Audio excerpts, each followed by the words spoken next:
Bienvenue à Marseille. Bienvenue à Marseille. On est là dans la cité phocéenne pour la rencontre Lille-Marseille. Donc aujourd'hui, j'allais partager ma journée à Marseille pour la couverture de Lille-Marseille. Nous sommes déjà à Marseille. Il y a beaucoup de supporters de l'OM qui sont là. Et allez l'OM. Ah ouais. Justement, ça commence là. Ça commence avec aller l'OM de partout. Et donc voilà. Je vais vous faire découvrir Marseille. Un petit reportage aujourd'hui pour vous. Parce que le championnat de France, ça commence comme ça. Jour de match à Marseille. Je vous fais vivre un peu l'ambiance. De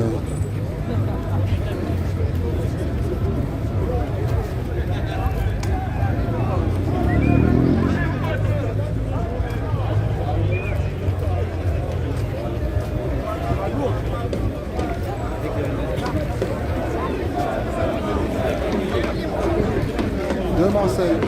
Olympique de Marseille.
Allez, tout le monde lève les mains, s'il vous plaît. Allez.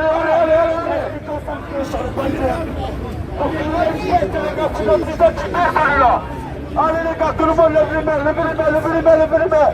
Allez. Qui c'est le plus fort, c'est ils ne connaissent pas la musique, le plus fort c'est moi. Les gars, on va le refaire. Les gars, parce qu'il n'y a pas tout le monde qui le connaît, je crois. Vous avez compris les choses? Non, personne. C'est juste OM. Après, vous tapez des mains. Les gars, vous criez juste OM et vous tapez des mains à l'instant que tout tambour derrière.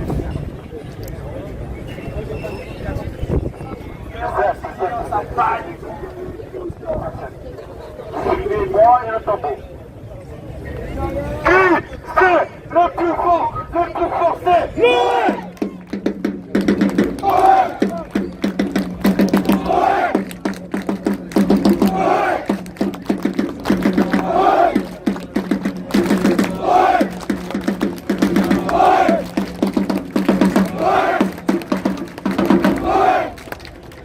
Les gars, allô. On va le faire. Pour la droite, pardon, approchez-vous. Allô. Vous voulez pas descendre? Voilà, on va chanter un peu. Les gars, on va envoyer 11 là. Sur les pas de jambes. On commence ici. On les voit en haut. Alors on vous le renvoie en bas. Et écoutez là. Allez, restez concentrés. Le match, il n'est pas maintenant. On va faire un petit aux arbres. Allô. J'ai vu le mouvement de tête. Ah, tu vas chanter,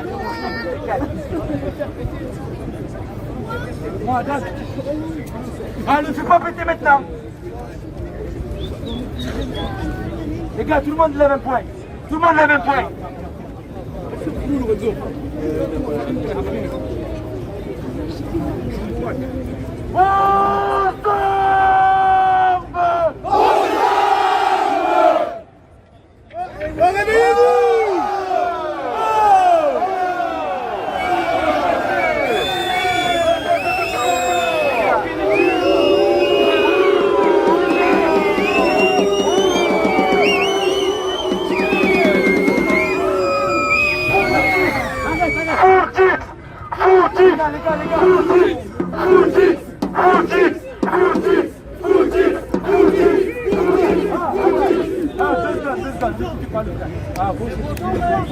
Ah, levez le poing, on va le refaire.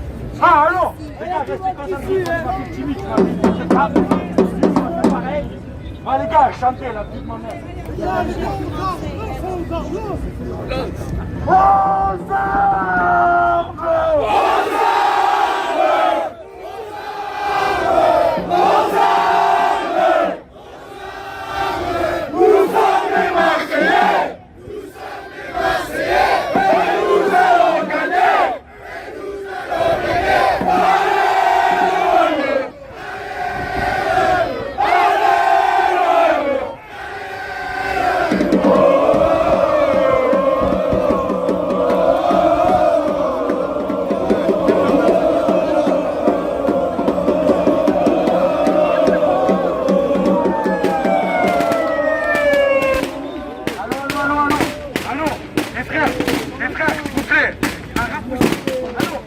Allez, on se rapproche, les gars. Allez, allez, allez.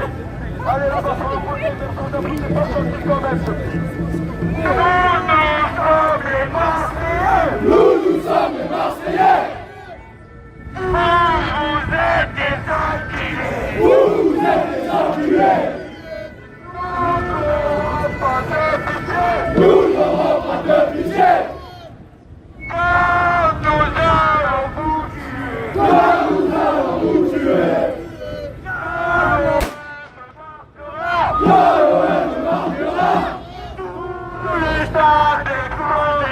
Tout le stade explosera. L'image s'élèvera. La chanson des Marseillais. La chanson des Marseillais.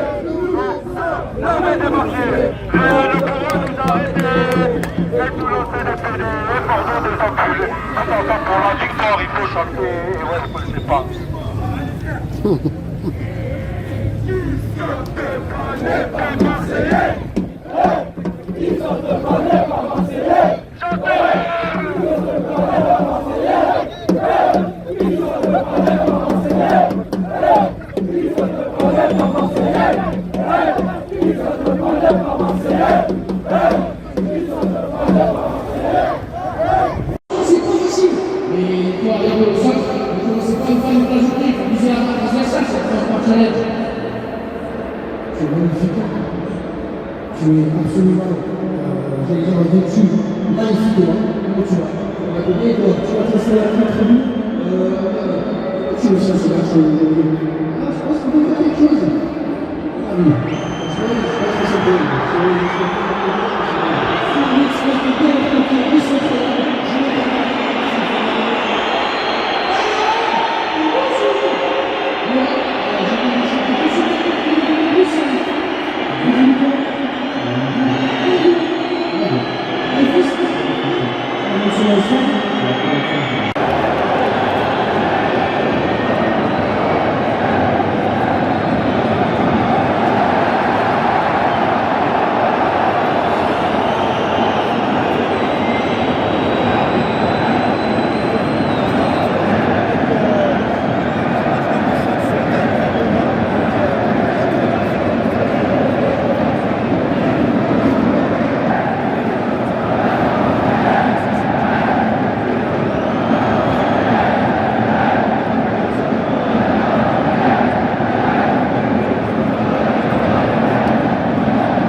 Sylvain Charlet pour France Bleu Nord. Bruno, comment vous ressortez après ce résultat nul que vous êtes allé chercher en toute fin de match? Vous diriez qu'il est tout à fait mérité?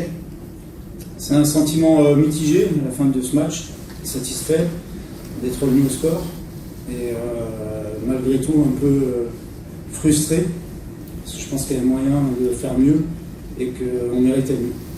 Mais ça reste quand même très positif.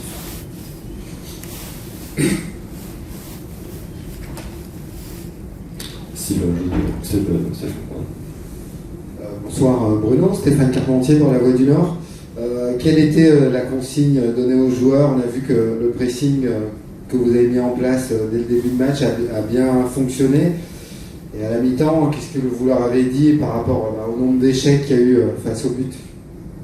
Non, on avait travaillé des choses, même si on a eu peu de temps entre le match de mercredi et cet après-midi pour le faire sur le terrain. On a beaucoup travaillé sur la vidéo.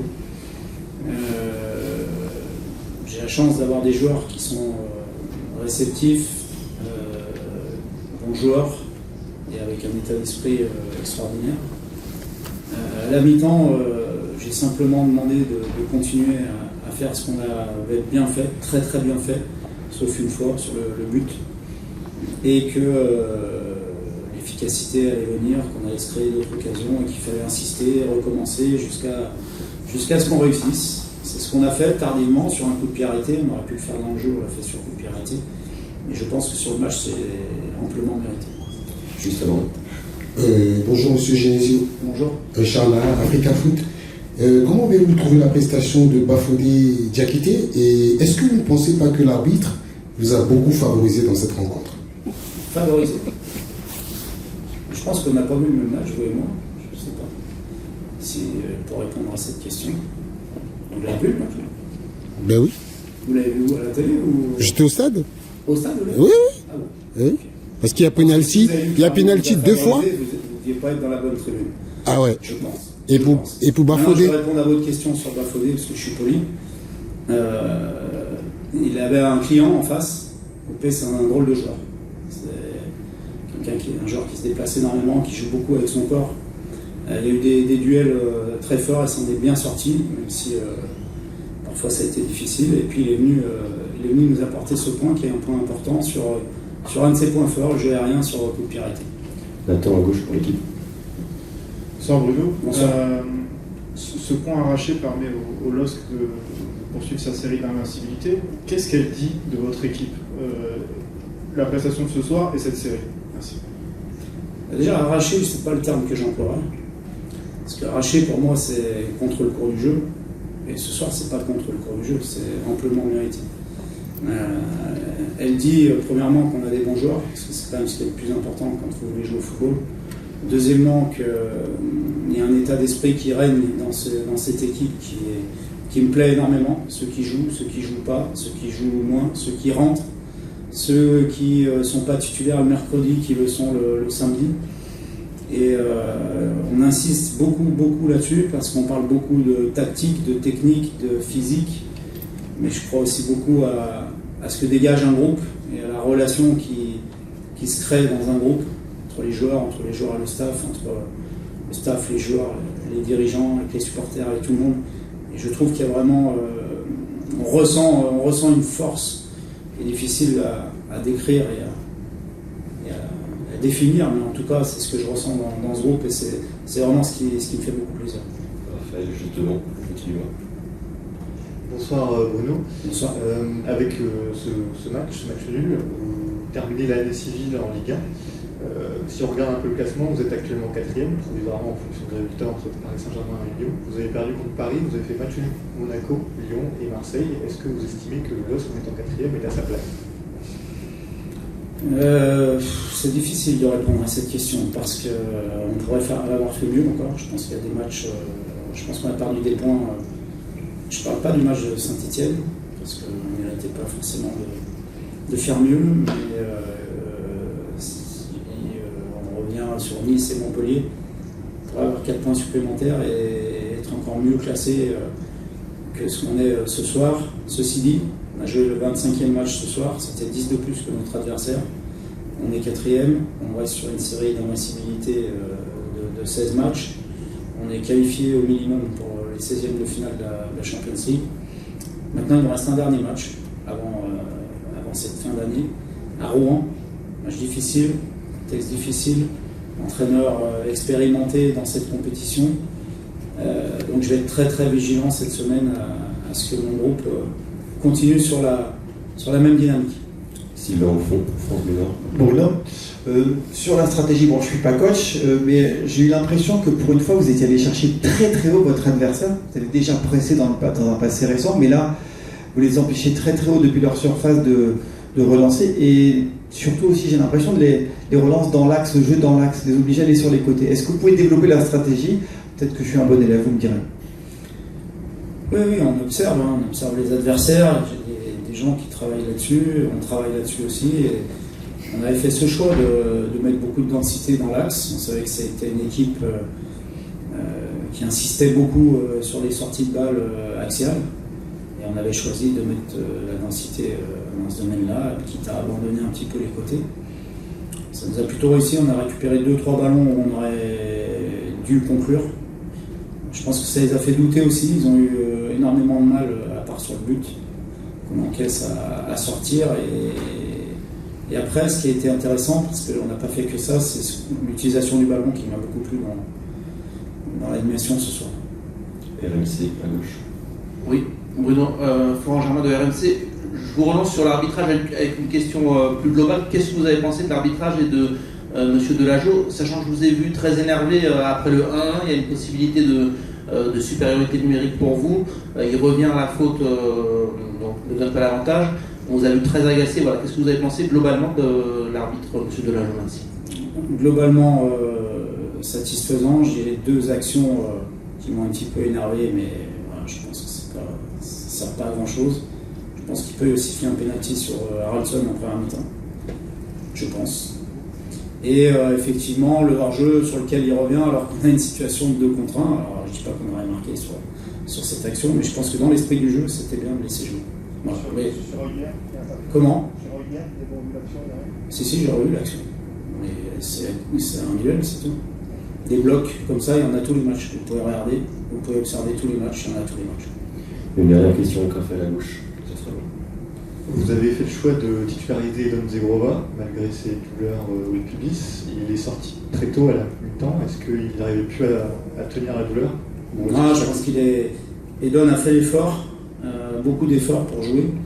Je pense qu'il n'était pas à 100%. Et j'ai préféré avoir un joueur à 100% pour la deuxième période, plutôt qu'un qui n'était pas forcément. Merci beaucoup. Merci. Bonjour.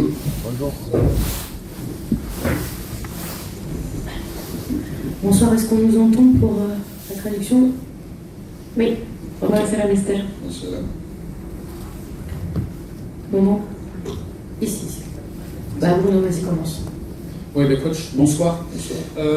Quand on discute un peu après le match, on sent beaucoup de frustration un petit peu. Est-ce que c'est un mot que vous utiliseriez justement pour qualifier le résultat de votre équipe après ce match-là, s'il vous plaît?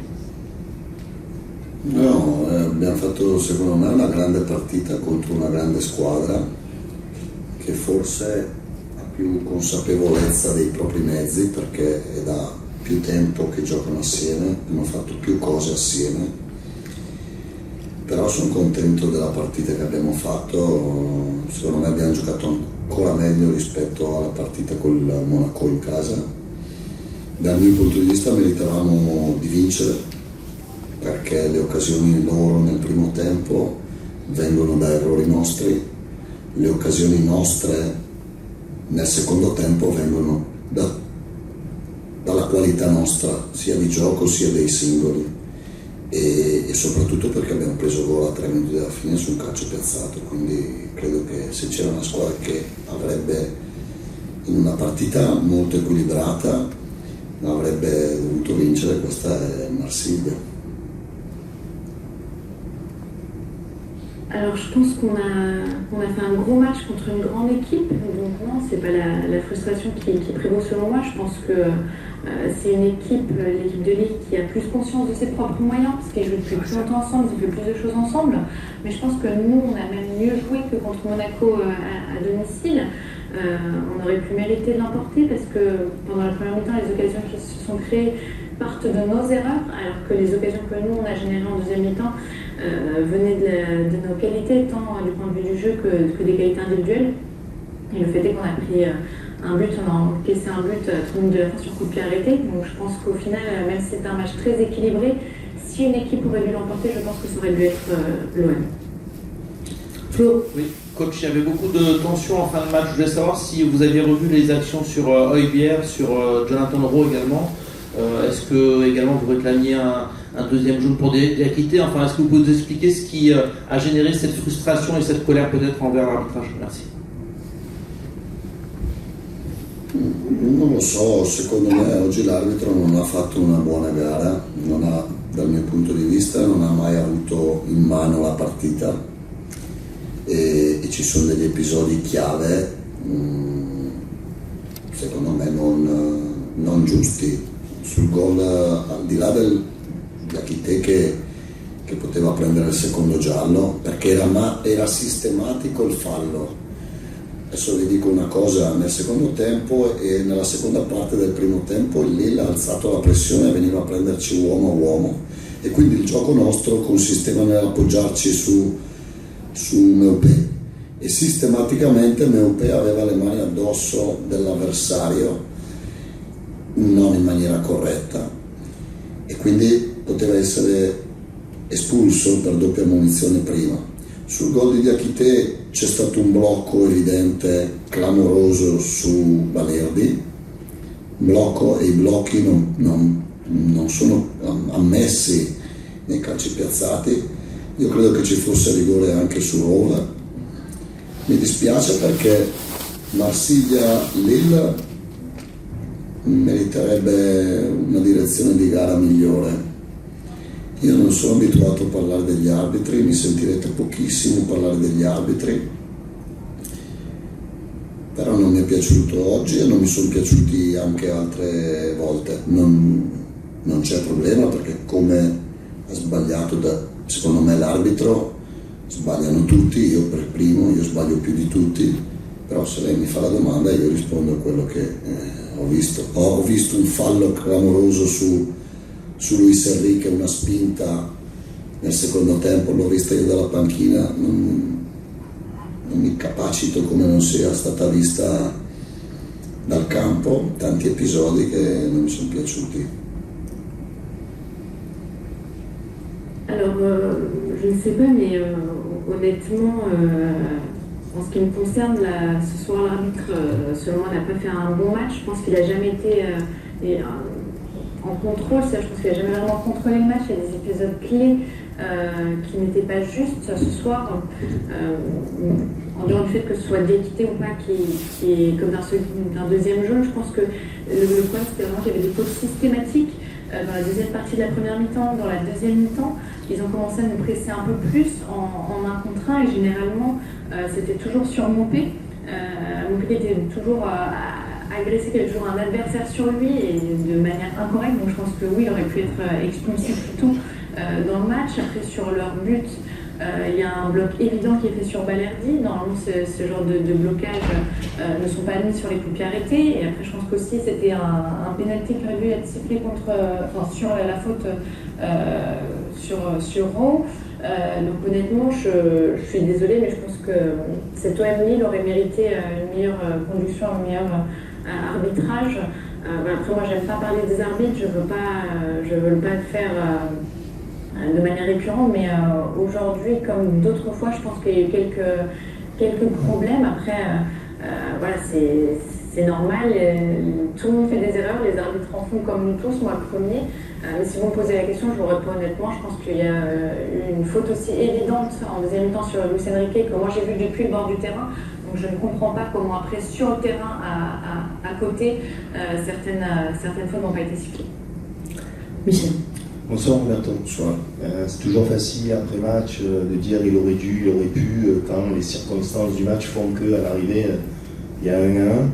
Mais est-ce que vous pouvez nous expliquer pourquoi vous changez votre défense centrale? Parce que souvent on dit qu'il ne faut pas changer la défense centrale, surtout quand vous menez à quelques minutes de la fin. Alors que Kondogbia, me semble-t-il, était en plus excellent. Vous décidez de le mettre au milieu de terrain. Est-ce que vous pouvez nous expliquer pourquoi?